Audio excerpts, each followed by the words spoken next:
Bonjour monsieur le journaliste. Moi je m'appelle Clovis Agoumé. Oui, aujourd'hui les motards vous avez manifesté à Goma, pour savoir pourquoi vous avez manifesté. Monsieur le journaliste, les activités qui sont faites ici à Goma, ça nous cause vraiment honte.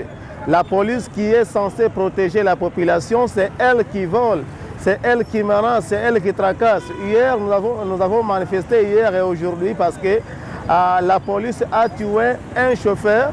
Le chauffeur là qui a été tué, il a été demandé les documents de la voiture. Malheureusement, au lieu que la police demande le document, en train de discuter un peu, le chauffeur a été tué malheureusement. Et vous pensez que c'est normal ce qui s'est passé? Ce qui s'est passé, c'est vraiment anormal. Ce n'est pas normal. Pourquoi? Parce que les documents du chauffeur, comme celui du moteur, ne doivent pas être demandés forcément. Il faut d'abord sensibiliser les motards. Après les avoir sensibilisés, les chauffeurs, on leur demande le document qu'ils savent l'importance de ces documents demandés.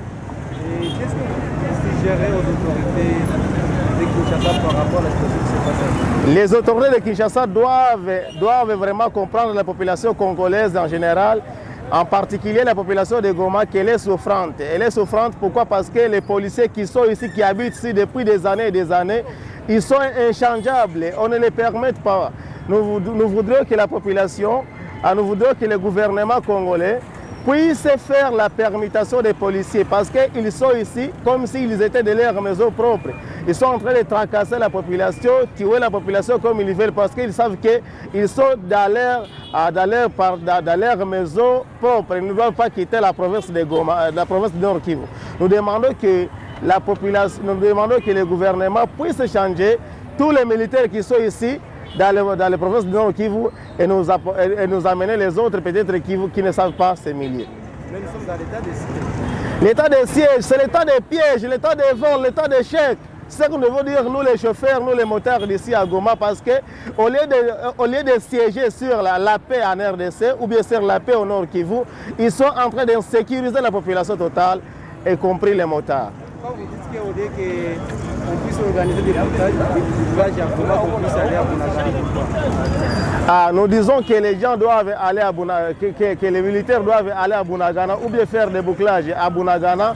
Pourquoi? Parce que c'est aussi un territoire, c'est aussi un territoire du Nord Kivu, c'est aussi un territoire du sol congolais. C'est le sol congolais qui est occupé par les bandits. Au lieu qu'on fasse la paix, comme c'est l'État de siège qui est venu instaurer la paix en RDC, au lieu d'instaurer la paix, ils sont en train de tracasser la population pour avoir de l'argent pendant que notre patrie, pendant que notre pays est menacé par les Rwandais, est menacé par les rebelles. Ce sont les rebelles qui contrôlent. Au lieu que les pays soient sécurisés, insécurisés, nous demandons alors que les bouclages soient faits à Bunagana et non à Goma. Pourquoi? Parce que Bunagana, nous voulons que Bunagana soit libéré comme d'autres localités du Nord Kivu.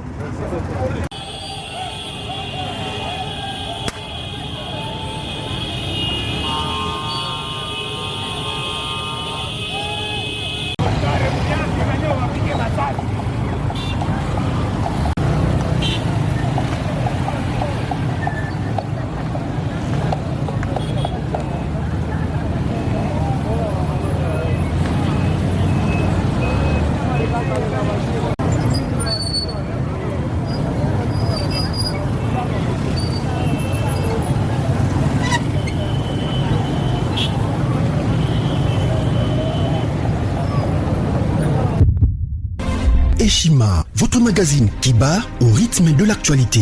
Une réponse à vos besoins en information, un éclairage dans divers domaines. Impartial, documenté, instructif. Eshima au cœur de l'info.